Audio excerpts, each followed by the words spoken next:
equals does your device need fixing? We offer a free diagnosis. We pick up and deliver right to your door, no calls or travel needed.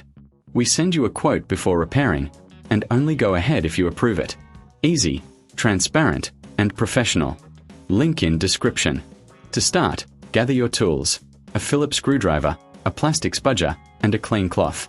First, power off your Lenovo IdeaPad 500 and unplug it.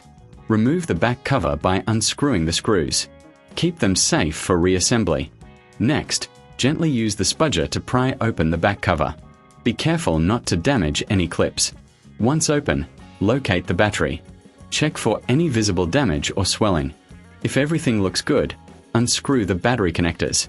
Now, remove the old battery. Before installing the new one, clean the internal area with a cloth to remove dust. Place the new battery in position and screw it back in.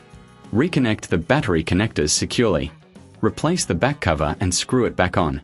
Power on your laptop to ensure it works properly. For those who prefer a hassle-free experience, remember, professional diagnosis without obligation is available. Enjoy pickup and delivery at your home, with no calls and no travel required. Get a quote before repair to know your costs upfront. Does your device need fixing? We offer a free diagnosis. We pick up and deliver right to your door, no calls or travel needed. We send you a quote before repairing, and only go ahead if you approve it. Easy, transparent, and professional. Link in description.